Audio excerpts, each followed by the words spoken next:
So, picture this. It's way, way back, before smartphones, before brunch, before even the wheel was cool. People are gathered around a crackling fire telling stories. And what's the scariest thing they can imagine? Not a bad date, not running out of beer. No, something that comes back from the dead. These weren't your suave, cape-wearing gentlemen. Oh no, bloated, shuffling corpses clawing out of graves, stinking of death and decay. Less, I want to suck your blood. More, I've got grave dirt on my tunic. It was legend, wait for it, darily gross. These ancient tales weren't just campfire stories, they were explanations. Back then, science wasn't really a thing. When someone died unexpectedly from a mysterious illness, people needed a reason. Like your recently deceased Uncle Gregor climbing out of his coffin to feast on the living. Blamed for plagues, blamed for crop failure. The ultimate scapegoats for a terrifying, confusing world. Easier to name a monster than accept random tragedy. It gave people a target for their fear, a problem they thought they could solve. Now, let's fast forward a bit. The vampire legend needed a leading man, a face for the franchise. Enter Vlad III, Prince of Wallachia. You probably know him. Vlad the Impaler. This guy was not messing around.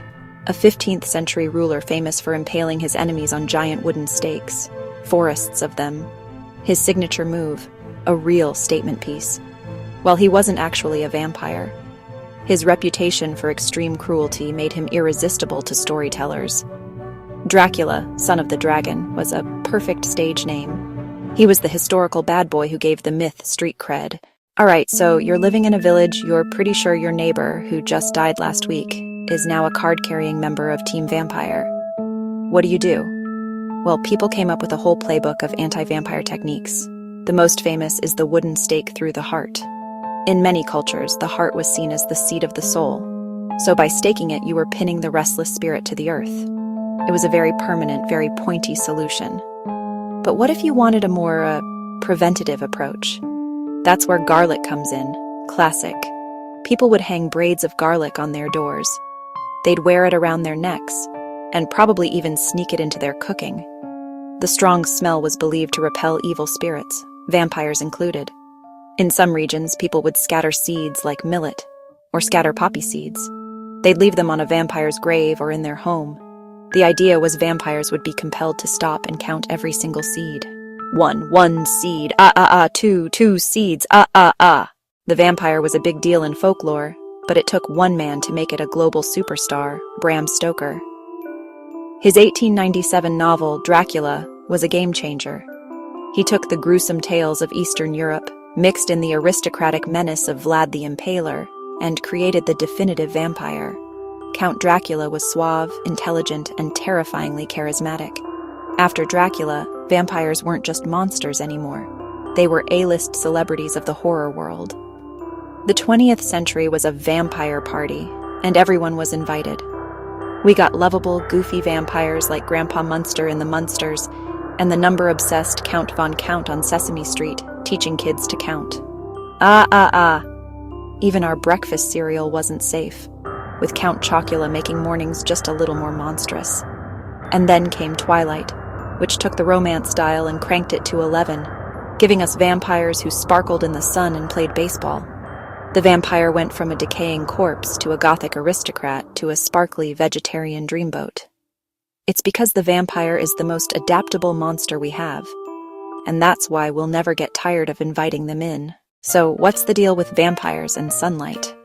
In the earliest vampire legends, sunlight wasn't always a deal breaker. Sometimes it just made them a little sluggish, like a goth who stayed up too late. But as vampire stories evolved, especially thanks to movies like Nosferatu, sunlight became the ultimate do not disturb sign. Why? It's all about drama.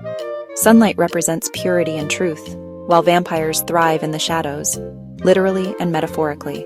Plus, nothing says, "I'm not like other monsters," quite like turning into a pile of dust at daybreak. Now let's talk bats. Are vampires just misunderstood chiropterans? The link between vampires and bats didn't really take flight until the 19th century, when explorers in South America discovered the actual vampire bat. Authors and filmmakers loved the idea. Suddenly, Your local count could morph into a winged creature and make a dramatic exit out the window. Bonus: bats are nocturnal, mysterious, and just a little bit creepy. Perfect vampire material. But wait, vampires aren't just a boys' club. Meet the OG lady vampires. Lilith, who was said to prey on newborns and men alike. Carmilla, Drusilla Celine. Turns out female vampires have been slaying, sometimes literally, for centuries. And for those who think they know everything about vampires, here are a few surprises. In some cultures, vampires are obsessed with counting things. Drop a bag of rice on the floor and they'll have to count every grain.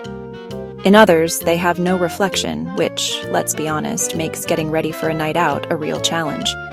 And in the Philippines, there's the manananggal, a vampire who detaches her torso from her legs and flies off in search of dinner. Talk about commitment to the bit. So next time you see a vampire, remember, they're complicated, stylish, and absolutely full of surprises. Sunlight, bats, counting, and detachable body parts. What's not to love?